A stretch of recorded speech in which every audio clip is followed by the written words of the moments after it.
Hello नमस्कार राम राम। आप सभी विद्यार्थियों का आपके अपने विद्यास्थल में स्वागत है। तो उम्मीद करते हैं तुम लोग जहाँ होगा वहाँ लाजवाब शानदार बेमिसाल अद्भुत का जब स्वस्थ तंदुरुस्त होकर अपने जीवन में कुछ अच्छा करने का प्रयास कर रहा होगा। तो जो आज का वीडियो है उसमें अब हम लोग क्या कंटिन्यू करने वाले हैं, पावर को। तो वर्क एनर्जी पावर वाले चैप्टर में वर्क हम लोग डिस्कस कर लिए, एनर्जी हम लोग डिस्कस कर लिए और लास्ट टॉपिक बचा है पावर। पावर को डिस्कस करेंगे, ये चैप्टर अपना कंप्लीट हो जाएगा। लेकिन उससे पहले पावर को करने के बाद कोलिजन वगैरह भी हम लोग डिस्कस कर लेंगे, ठीक है। तो फिलहाल पावर का बेसिक डेफिनेशन क्या है, तो the rate of doing work is known as power. तो देखो बेसिक डेफिनेशन अगर हर फॉर्मूले का याद है, मतलब हर टॉपिक का याद है, तो फॉर्मूला हम लोग खुद लिख सकते हैं। तो इसमें कह रहा है कि क्या है, rate of doing work is known as power. Rate of doing work, rate मतलब टाइम आ गया, और टाइम किस चीज़ के लिए टाइम बात करना है, काम करने का टाइम। जो काम करने का टाइम है उसी को हम लोग बोलते हैं पावर। तो रेट ऑफ डूइंग वर्क ये हो गया अपने पास पावर। अब वर्क अपने पास पॉजिटिव नेगेटिव जीरो तीनों होता है। तो वर्क अगर अपने पास पॉजिटिव नेगेटिव और जीरो तीनों होता है तो पावर भी क्या हो सकता है, पॉजिटिव नेगेटिव और जीरो। पावर भी तीनों में से कुछ भी हो सकता है। अगर हम यहाँ पे एवरेज पावर लिखने जाएंगे तो एवरेज पावर का भी फॉर्मूला वही हो जाएगा, वर्क अपॉन टोटल टाइम। तो average power of a force is defined as the ratio of work to the total time taken. तो जो वर्क अपॉन टोटल टाइम है उसको हम क्या बोलते हैं, तो एवरेज पावर। तो एवरेज पावर का फॉर्मूला ये हो गया। अगर हम लोग बात करें लिमिटिंग वैल्यू, जो हम लोग इंस्टेंटेनियस वाला निकालते थे, लिमिटिंग वैल्यूज है। तो लिमिटिंग वैल्यू अगर निकालने जाएंगे तब क्या देखने को मिलेगा, तो अगर हम लोग पी बात कर लेंगे और लिमिटिंग वैल्यू में बात करेंगे जहाँ पे delta T tends to zero हो जाएगा, तो डब्ल्यू अपॉन टी है। तो यहाँ पे क्या देखने को मिलेगा, D W upon D T देखने को मिलेगा। तो ये हो गया अपने पास पावर का फॉर्मूला। ये कब करते हैं, जब छोटा सा वर्क डन दे रखा हो, छोटे से टाइम को दे रखा हो, तो अगर हमको पावर निकालना तो ये वाला फॉर्मूला हम लोग इस्तेमाल कर सकते हैं। अब इसी में थोड़ा सा रीअरेंज कर ले। थोड़ा सा रीअरेंज करने का क्या मतलब है, जो डब्ल्यू होता है वो क्या होता है, एफ डॉट डी एस होता है। अगर इसका वैल्यू पुट करेंगे, P is equals to D W की जगह पे F dot D S upon में क्या है, डी टी। और ये जो D S upon D T होता है, जैसे P is equals to F हो गया D S upon D T. ये जो D S upon D T है उसको हम लोग बोलते हैं वेलोसिटी। तो एफ वेक्टर वेलोसिटी वेक्टर मतलब ये इसका डॉट प्रोडक्ट, और इसका डॉट प्रोडक्ट कहने का मतलब क्या आ गया, एफ वी कॉस थीटा। तो कुछ फार्मूला अपने पास निकल के आ गया। सबसे पहले क्या है, general formula P is equals to W upon में टी, ये एक जनरल फार्मूला आ गया। उसके बाद अगर इसको हम रिप्लेस करने जाएँ किससे, वर्क को फोर्स इंटू डिस्प्लेसमेंट से, तो क्या लिख सकते हैं, P is equals to force into displacement upon में टाइम। अगर इसको लिमिटिंग वैल्यू में लिखने जाएंगे तो क्या देखने को मिलेगा, F dot D S upon में डी टी। एक तो ये मिल गया, और जब इसको रीअरेंज करके लिखेंगे तो क्या देखने को मिल जाएगा, एफ अपॉन में वी भी देखने को मिल जाएगा। और अगर एफ डॉट वी देखने को मिल जाएगा, एफ डॉट वी देखने को मिल गया तो उसका प्रोडक्ट क्या मिलता है अपने को, एफ वी कॉस थीटा। तो कुछ फार्मूला निकल के आ गया अपने पास सीधा। इसमें कोई बहुत 30 मार्क खाने वाला चीज़ नहीं, जनरल फार्मूला था। वी क्या होता है, इंस्टेंटेनियस वेलोसिटी होता है। थीटा क्या होता है, एंगल होता है वी और एफ के बीच का, ठीक है। अब इसके बाद हम लोग क्या बात कर लेते हैं, यहाँ पे हम लोग बात करें डायमेंशन ऑफ पावर। पावर का डायमेंशन क्या है, तो ये तुम लोगों को खुद निकालना है, लिखा तो हुआ है लेकिन तुम लोगों को खुद निकालना है। ऐसा यूनिट क्या होता है, तो ऐसा यूनिट जरूरी है जानना। ऐसा यूनिट होता है जूल पर सेकेंड, भाई वर्क का यूनिट जूल, टाइम का सेकेंड तो जूल पर सेकेंड, या फिर वॉट।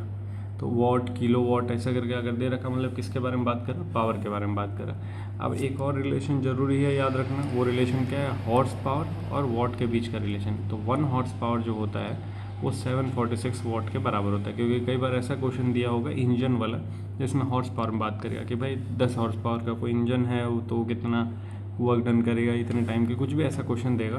तो अगर हॉर्स पावर में क्वेश्चन दिया रहेगा तो उसको किस में कन्वर्ट करना रहेगा, वॉट में कन्वर्ट करना रहेगा। अगर मान लो वॉट में हम कन्वर्ट कर दे रहे हैं तो किलो वॉट आवर, और जो यूनिट होता है वर्क का उस हिसाब से जूल। तो इन दोनों में क्या रिलेशन होता है, 1 किलो वॉट आवर का रिलेशन होता है 3.6 इंटू 10⁶ जूल। ये सब रिलेशन याद रखना बहुत ज़रूरी है कि मतलब 1 हॉर्स पावर में 746 वॉट और 1 किलो वॉट आवर में 3.6 इंटू 10⁶ जूल होता है, ठीक है। ये खुद भी सॉल्व करके तुम लोग निकाल सकता है। 1 kilo watt hour, 1 kilo watt hour मतलब 1 किलो वॉट कहने का मतलब 1000 वॉट, आवर कहने का मतलब इसको सेकंड में अगर लिखेंगे तो 3600 सेकंड। तो देखो 3 तो 5 जीरो तो 36 इंटू 10⁵, और डेसिमल लगाएंगे तो 1 जीरो और बढ़ जाएगा 10⁶ जूल। तो वही तो आ गया जो यहाँ बात किया, 3.6 इंटू 10⁶ जूल, ठीक है। तो 1 किलो वाट आवर का इतना जूल हो जाता है रिलेशन। अब यहाँ पे पावर से रिलेटेड 1-2 क्वेश्चन देख लिया जाए, ठीक है। 3 क्वेश्चन अपने पास। सबसे पहला क्वेश्चन ये है, क्या है कि एक किसी पार्टिकल को ऐसे करके लॉन्च करें। किसी पार्टिकल को लॉन्च किया गया, वो ये पाथ फॉलो करता हुआ जा रहा है, ये पाथ फॉलो करता हुआ जा रहा है। तो कौन सा, A B और यहाँ पे सी, ये पाथ फॉलो करता हुआ गया है। तो पूछ रहा है कि power at A B C क्या हो जाएगा, मतलब पॉजिटिव नेगेटिव जीरो में बताना है। तो ये वाला होमवर्क मतलब ये वाला क्वेश्चन तुम लोग के लिए होमवर्क रहेगा। हम लोग को यहाँ क्या बताना, पावर बताना। भी पावर कैसा, पॉजिटिव होगा कि नेगेटिव होगा कि जीरो होगा। तो यहाँ क्या होगा, यहाँ क्या होगा, यहाँ क्या होगा, ये तुम लोग को बताना है, ठीक है।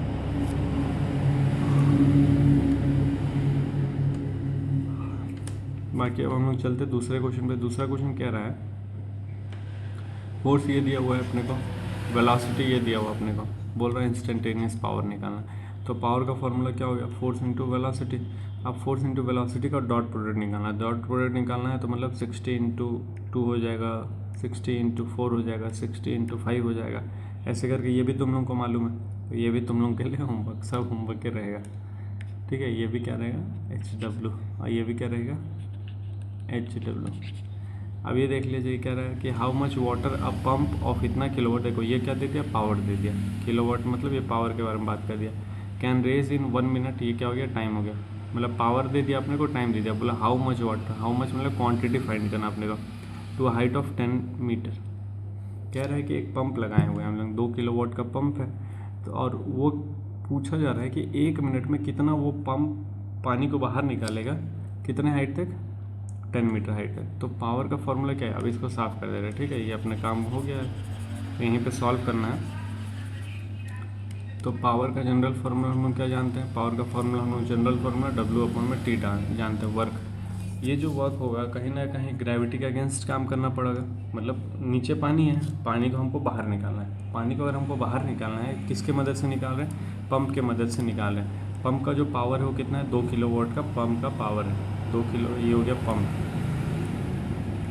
2 किलोवाट का। किसके अगेंस्ट ये काम कर रहा है, कहीं ना कहीं ग्रेविटी के अगेंस्ट काम कर रहा है। तो ग्रेविटी का यहाँ फोर्स है, और कितने हाइट तक लेके जाना है उसको, 10 मीटर हाइट तक लेके जाना है। तो जैसे ज़मीन के अंदर पानी है, ज़मीन के अंदर पानी है, उस पानी को हमको बाहर निकालना है। तो इस पानी को अगर हमको बाहर निकालना है, तो इस पानी को बाहर निकाल रहे हैं हम, तो इसके अगेंस्ट कोई फोर्स लग रहा है ना, जिसके अगेंस्ट हम काम कर रहे हैं। तो इसको नीचे रोकने वाला फोर्स mg है, उसी के अगेंस्ट हम काम करें। तो हमारा जो लगने वाला फोर्स हो जाएगा mg हो जाएगा। कितने हाइट तक लेके आना, 10 मीटर हाइट तक लेके आना है। तो हाइट हो गया 10 मीटर, मतलब फोर्स इंटू डिस्प्लेसमेंट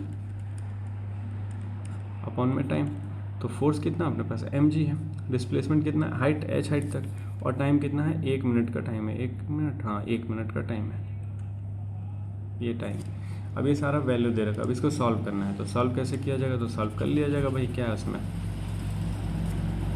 तो सबसे पहले 2 किलोवाट को वाट में चेंज करो, ये हो गया अपने पास वाट में चेंज। m फाइंड करना है, कितना पानी बाहर आया, तो m फाइंड करना है। ग्रेविटी क्या ले लेते, तो ग्रेविटी को 10 ले लेते हैं। h कितना है, 10 मीटर है, अपन में 1 मिनट को सेकंड में लेना, तो 60 सेकंड हो जाएगा। तो कुल मिलाकर अभी इसको सॉल्व किया जाए तो क्या मिलेगा अपने को, 200 अच्छे 1200। तो 1200 kg पानी वो बाहर निकल दे, मतलब 1 मिनट में वो 2 किलोवाट का पंप जो है 10 मीटर हाइट तक कितना पानी बाहर निकाल रहा है, 1200 kg पानी बाहर निकाल रहा है। तो अच्छा खासा पावर है, 1200 kg पानी बाहर निकाल रहा है, मतलब एक टंकी भर जाएगा केवल 1 मिनट में, अगर 2 किलोवाट का हम पंप लगा दिए हैं। समझ आया, कुछ हार्ड नहीं था, जनरल फार्मूला के बेसिस पे सारा क्वेश्चन हो रहा है, ठीक है। अब हम लोग चलते इस थोड़े से आगे टॉपिक पे। तो अगला जो टॉपिक है अपने पास है कोलिजन, मतलब पावर वाला कहानी हो गया अपने पास, पावर इतना ही था, इससे ज़्यादा कुछ नहीं। अब क्या होता है ना कि कोलिजन का हम लोग बारे में बात करेंगे। कोलिजन क्या होगा, जब 2 पार्टिकल है अपने पास, 2 पार्टिकल आपस में टकराता है तो कोलिजन होता है। अब देखो टकराने का कई सारा तरीका हो सकता है, ये भी एक टकराना है, एक ऐसे चल रहा है पीछे से आके टकराना है, ये भी एक टकराना है। तो दोनों टकराना मतलब क्या हो गया, जब ऐसे टकरा तो ये अपोजिट डायरेक्शन में टकराना है, ठीक है। इसमें क्या होता है कि जब ऐसे टकराता है तो हो सकता है दोनों पार्टिकल रेस्ट में आ जाए, मतलब जब अपोजिट डायरेक्शन में कोई चीज़ टकराता है तो दोनों पार्टिकल रेस्ट में आ जाए। या फिर ये भी हो सकता है कि जैसे मान लो एक बहुत स्लो है, एक बहुत फास्ट है, जैसे ये बहुत स्लो है, ये बहुत फास्ट है, तो ये आएगा तो इसको ऐसे लेके चला जाए, ये भी हो सकता है। तो कई सारा केस हो सकता है। एक केस ये भी हो सकता है, जैसे मान लो ये जब जा रहा है और पीछे से आके कोई इसको धक्का दे दे, तो पीछे से जब आके कोई धक्का दे तो इसका जो वेलोसिटी इसके में ट्रांसफर हो गया, इसका स्पीड बढ़ जाए, मतलब ये धीरे धीरे जा रहा था, लेकिन ये पीछे से आके इसको धक्का दे दे तो ये धीरे हो जाएगा, फिर ये तेज़ हो जाएगा। तो ये सारा जो केस होता है ये सब कोलिजन का केस है। तो कोलिजन के केस में क्या क्या होता है वही अपने को डिस्कस करना है। तो सबसे पहले तो कोलिजन का डेफिनेशन डिस्कस कर लें। कोलिजन का डेफिनेशन क्या है, तो it is the mutual interaction. तो ये क्या है, म्यूचुअल इंटरेक्शन किसका, बॉडीज़ का, कितने देर के लिए, शॉर्ट ड्यूरेशन के लिए। तो जो जैसे जो एक्सीडेंट होता है वो भी तो कोलिजन है, जो सड़क पर हम लोग एक्सीडेंट देख रहे हैं वो भी कोलिजन है। आमने सामने गाड़ी बढ़ जाए वो कोलिजन है, पीछे से आके कोई ठोक दे वो कोलिजन है, ये सब तो कोलिजन है। और ये बहुत छोटे समय के लिए होता है। वही बात करें कि for a short interval of time ये होता है। As a result of which the energy and momentum of interacting bodies change. तो एनर्जी और मोमेंटम दोनों चेंज हो जाता है जब कभी भी कोलिजन होता है। तो देख लो सिंपल, जैसे तुम लोग गाड़ी चला रहे हो, आराम से प्यार से गाड़ी चला रहा है, जो करता नहीं है तुम लोग, लेकिन प्यार से गाड़ी चला रहा है, पीछे से कोई छपरी आके ठोक दे। अगर पीछे से कोई छपरी आके ठोक देगा स्पीड में, हम आराम से गाड़ी चला रहे हैं, तो हमारा गाड़ी का भी तो स्पीड बढ़ जाएगा। स्पीड बढ़ने में ना मोमेंटम में चेंज आ जाएगा। तो यही बात वो कर रहा है कि जब कभी भी कोलिजन के बारे में बात करेंगे तो दो बॉडी का म्यूचुअल इंटरेक्शन है, लेकिन बहुत छोटे समय के लिए। और जो इम्पैक्ट होता है किस पे इम्पैक्ट होता है, मोमेंटम पे इम्पैक्ट होता है, एनर्जी पे इम्पैक्ट होता है। Also the path of one body is affected by other. जो रास्ता है उस पर भी इम्पैक्ट पड़ जाता है। भाई जिस रास्ते से जा रहा था वो रास्ता भी मतलब थोड़ा सा इधर उधर हो जाएगा। ठीक है, तो ये जनरली कोलिजन का डेफिनेशन है। अब कोलिजन कितने तरीके का होता है, तो कोलिजन हम लोग को जो पढ़ना है वो 3 तरीके का कोलिजन पढ़ना है। ठीक, अब 3 तरीके कौन कौन सा है, तो यहाँ बोला है भाई 3 टाइप्स का कोलिजन है अपने पास। 3 टाइप्स का कोलिजन। सबसे पहला कौन सा है, इलास्टिक कोलिजन। इसका डेफिनेशन क्या, अभी हम लोग सबका डेफिनेशन देखेंगे और प्रॉपर्टी देखेंगे। कल हम लोग इसका डेरिवेशन करेंगे, अभी डेफिनेशन बस देखना है। तो सबसे पहले है इलास्टिक कोलिजन। तो इसमें कह रहा था collision in which both kinetic energy and momentum, हम लोग को इन्हीं दोनों के बारे में बात करना, of the system are conserve. देखो सिस्टम कहने का क्या मतलब है, दोनों पार्टी को हम ले लिए। ठीक, मतलब हम ऐसे चल रहे हैं और ये कोई आकर टकरा रहा है, तो दोनों पार्टिकल को लेंगे तब वो सिस्टम कहलाएगा।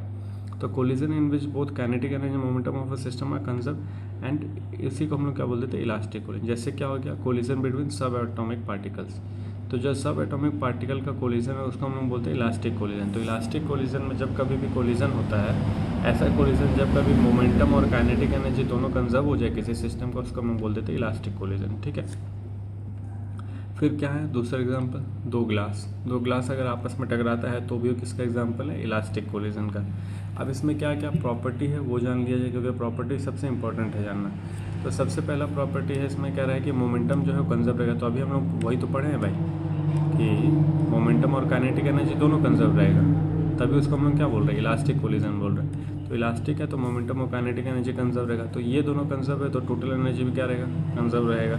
जब टोटल एनर्जी कंजर्व हो गया तो क्या रहेगा, mechanical energy is not converted to any other form. जैसे होता क्या है कि हम लोग को ये पता है कि energy can neither be created nor be destroyed. सारा एनर्जी जब कंजर्व है तो जो मैकेनिकल एनर्जी है वो दूसरे फॉर्म में चेंज ही नहीं होगा, क्योंकि सब एनर्जी आपस में कंजर्व है। तो ही बात यहाँ पे कर दिया कि जो mechanical energy is not converted to any other form, जैसे साउंड, हीट, लाइट, जैसे ये भी होता है। देखो हम लोग जब टकराते हैं, मतलब रोड पे एक्सीडेंट वगैरह होता है तो आवाज़ भी तो करता है, आवाज़ भी तो एक तरह का एनर्जी है। फिर जिस जगह पे टकराव हुआ होगा वो थोड़ा सा गर्म भी हो गया होगा, वो भी एक एनर्जी है। हो सकता है लाइट भी देखने को मिल जाए जब बहुत बड़ा एक्सीडेंट हो, कि कुछ मतलब बड़ा बूम होता है ना कुछ, वो सब।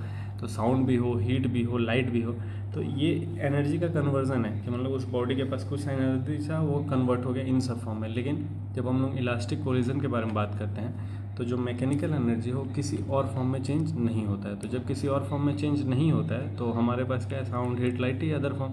तो यहाँ पे सारा एनर्जी क्या है, कंजर्व है। ठीक है, जनरली हम लोग प्रैक्टिकल लाइफ में ये वाला एग्जाम्पल नहीं देखते हैं। ठीक, उसके बाद अपने पास इन इलास्टिक कोलिजन। अब इन इलास्टिक कोलिजन क्या कहता है, तो कुछ तो कह ही रहा होगा ये भी। तो ये कह रहा है कि मोमेंटम कंजर्व रहेगा लेकिन काइनेटिक एनर्जी नॉन कंजर्व रहेगा। तो मोमेंटम कंजर्व के रहने का क्या मतलब, मास इनटू वेलोसिटी, ये कंजर्व रहेगा, लेकिन काइनेटिक एनर्जी कंजर्व नहीं रहेगा। कहने का हाफ mv² वो कंजर्व नहीं रहेगा। तो most of the collision in our daily life is inelastic collision. अब पता चल गया ना कि डेली लाइफ में जो हम लोग कोलिजन देखते हैं वो कौन सा कोलिजन होता है, इन इलास्टिक कोलिजन होता है। और इलास्टिक कोलिजन कहाँ देखने को मिलता है, सब एटॉमिक पार्टिकल्स में जो हम लोग नेकेड आई से देख नहीं पाएंगे। तो सब एटॉमिक पार्टिकल्स में अपने को कौन सा एनर्जी देखने को मिलता है, इलास्टिक कोलिजन। और इन इलास्टिक कोलिजन जो है अपना प्रैक्टिकल लाइफ वाला एग्जाम्पल है। तो हमारे प्रैक्टिकल डेली लाइफ में जो कोलिजन हो रहा है वो कौन सा कोलिजन है, इन इलास्टिक कोलिजन। इसमें क्या होता है कि most of the in kinetic energy lost and appear in other form. तो यहाँ पे काइनेटिक एनर्जी का नुकसान होता है, तो दूसरे फॉर्म में देखने को मिलता है हीट, लाइट और साउंड के फॉर्म में। तो किस किस फॉर्म में देखने को मिलता है, हीट, लाइट, साउंड, क्योंकि इसी फॉर्म में एनर्जी का लॉस होगा। जैसे एक्सीडेंट होगा तो आवाज़ आएगा, बम मतलब धमाका होगा, कुछ अपने पास हीट एनर्जी निकलेगा, लाइट एनर्जी निकलेगा। तो इसीलिए जब कभी भी ऐसा कोलिजन देखने को मिले तो उसको हम लोग बोलते हैं इन इलास्टिक कोलिजन। ठीक, अब आता है तीसरा, perfectly inelastic collision. Perfectly inelastic collision कहने का क्या मतलब है? तो those collision in which colliding body stick together after the collision. तो ये जैसे हुआ क्या कि हम किसी चीज़ को फेंक के किसी चीज़ पे मार रहे हैं, मतलब एक ऑब्जेक्ट है, उस ऑब्जेक्ट पे हम ये रुका हुआ है और हम किसी चीज़ को फेंक के मारे, वो इस पर चिपक गया, तो चिपक के दोनों साथ मोशन करने लगे, या फिर एक मोशन कर रहा हो धीरे धीरे उस पर हम दूसरा ऑब्जेक्ट फेंक के मारे और दोनों आपस में साथ मोशन करने लगे। ठीक है, ये भी तो होता है। एक तुम लोग अभी देखा होगा एक्सीडेंट वगैरह, जिसमें ट्रक है और कार था, तो ट्रक आगे कार को छोड़ता और फिर दोनों साथ ही चलने लगते हैं। तो ये जो एग्जांपल हो, किसका एग्जांपल है? परफेक्टली इन इलास्टिक कोलिजन का। देखो, इन इलास्टिक का मतलब डेली लाइफ में देखने को मिल जाएगा। अब परफेक्टली करने का मतलब दोनों एक साथ, अब एक ही पार्टिकल में बिहेव होगा। पहले दोनों अलग अलग था, पहले ये दोनों अलग अलग था, लेकिन जैसे कोलिजन हुआ तो ये दोनों एक ही बन जाएगा, एक ही पार्टिकल हो जाएगा। ठीक है, तो ऐसा कभी भी एग्जांपल देखने को मिलेगा तो वो क्या हो जाता है? वो हो जाता है अपने पास परफेक्टली इन इलास्टिक कोलिजन। तो वैसा collision in which colliding body stick together after the collision and then move with common velocity. और जैसे देखो, पहले दोनों अलग अलग वेलोसिटी से मूव कर रहा था, वही बात हम कर, दोनों अलग अलग, लेकिन जैसे एक साथ आया तो दोनों का वेलोसिटी भी क्या हो जाएगा? सेम हो जाएगा। तो ऐसे एग्जाम्पल को हम बोलते हैं परफेक्टली इन इलास्टिक कोलिजन। इसका एक एग्जाम्पल क्या हो जाएगा? Bullet fired with into wooden block remain embedded. हाँ, ये भी जैसे मान लो अगर हम लोग गोली चला रहे हैं, किसी ब्लॉक में गोली चला रहे हैं, तो जो गोली का वेलोसिटी था वो आएगा वुडन ब्लॉक में, उस एंटर करेगा, तो कुछ तो कम हो जाएगा वेलोसिटी बुलेट का, लेकिन जो अपने पास बुलेट और वुडन ब्लॉक है, हो सकता है दोनों कुछ दूर तक सेम स्पीड से मूव करें। तो ये सब एग्जांपल किसका हो गया? ये एग्जांपल हो गया परफेक्टली इन इलास्टिक कोलिजन का। ठीक है, तो इसका भी कुछ प्रॉपर्टीज़ हम लोग देख ले। प्रॉपर्टीज़ क्या है? तो क्या कह रहा है सबसे पहले? काइनेटिक एनर्जी, मोमेंटम क्या रहेगा? कंजर्व रहेगा, जो हम लोग देखे इन इलास्टिक में। काइनेटिक एनर्जी क्या रहेगा? नॉट कंजर्व रहेगा। क्यों? क्योंकि काइनेटिक एनर्जी किस में कन्वर्ट हो जाता है? दूसरे अदर फॉर्म ऑफ एनर्जी में। टोटल एनर्जी क्या रहेगा? तो टोटल एनर्जी कंजर्व रहेगा। इसमें कह रहा है कि अ पार्ट और होल मैकेनिकल एनर्जी, मतलब कुछ हिस्सा या पूरा मैकेनिकल एनर्जी किसी अदर फॉर्म में कन्वर्ट हो जाता है। ठीक है, तो कुछ हिस्सा या पूरा ही कन्वर्ट हो जा रहा है, तो तभी हम लोग को दूसरा एनर्जी देखने को मिल रहा है, साउंड, हीट, लाइट वाला। ठीक है, फिर कह रहा है सम और all the forces are non conservative. तो हम लोग पढ़े ही हैं स्टार्टिंग में कंजर्वेटिव, नॉन कंजर्वेटिव फोर्स, तो यहाँ पे कुछ या सारा फोर्स क्या हो जाएगा? नॉन कंजर्वेटिव हो जाएगा। तो ये कुछ इंपॉर्टेंट कैरेक्टरिस्टिक्स था किसका? परफेक्टली इन इलास्टिक कोलिजन या फिर इन इलास्टिक कोलिजन का। ठीक, अब हम लोग कुछ और देख लें, उसका डेरिवेशन कल देखा जाएगा। ये वाला चीज़ पढ़ लेते हैं। Sometimes there is a sudden increase in kinetic energy of the system due to release of potential energy on the impact. Such collision are called explosive और सुपर इलास्टिक कोलिजन। अच्छा, तो एक और कोलिजन है अपने पास जिसको हम लोग क्या बोलते हैं, जिसका नाम क्या है अपने पास? नाम है अपने पास एक्सप्लोजिव या फिर सुपर इलास्टिक कोलिजन। इसको समझा जाएगा, लेकिन पहले एग्जाम्पल देख लीजिए। जो बर्स्टिंग ऑफ क्रैकर है, बर्स्टिंग ऑफ क्रैकर क्या हुआ? जैसे रखे हम लोग, ठीक, इसको रखे हैं और इसको जला दिए, रखें और जला दिए। जलाने के बाद ये जब फट रहा है, तो ये जो फट रहा है, फटने को ही हम लोग क्या बोल दिए? एक्सप्लोजन। ये हो गया एक्सप्लोजन। इसी चीज़ को क्या बोलते हैं? Super elastic collision. तो होता है क्या कि bursting of cracker as it is thrown forcefully on ground या फिर वॉल। अच्छा, दीवार बम एक होता है, पता नहीं तुम लोग देखा है कि नहीं दीवार बम। हम लोग छोटे में क्या था, खरीद के ले आते थे, दीवार पे फेंकते थे, तो दीवार में टकरा के वो फूटता था, आवाज़ करता था। ठीक है, तो उसको हम लोग बोलते थे दीवार बम। तो ये भी यहाँ पे ये जो बात करें वही एग्जाम्पल हो। जैसे हो क्या रहा है कि जब हम फेंके हैं तो उसके पास क्या है? Kinetic energy. तो वही कह रहा है कि there is sudden increase in kinetic energy, अचानक इंक्रीज हो जाएगा काइनेटिक एनर्जी में। क्यों? क्योंकि पोटेंशियल एनर्जी का इम्पैक्ट की वजह से। पोजीशन का, जैसे वो भी चीज़ें हम लोग रखे हैं, इसके पास कुछ पोटेंशियल एनर्जी है। अब इसको जब हम लोग बर्स्ट कर रहे हैं तो इसमें अचानक काइनेटिक एनर्जी आ जा रहा है। तो ये जो अचानक काइनेटिक एनर्जी आ जा रहा है, इसी चीज़ को हम लोग बोलते हैं, मतलब इस टाइप के कोलिजन को हम लोग बोलते हैं एक्सप्लोजिव कोलिजन या फिर सुपर इलास्टिक कोलिजन। ठीक है, तो ये उस कैटेगरी में नहीं था। वैसे अपने पास तीन ही था, इलास्टिक, परफेक्टली इन इलास्टिक और इन इलास्टिक, यही तीन था।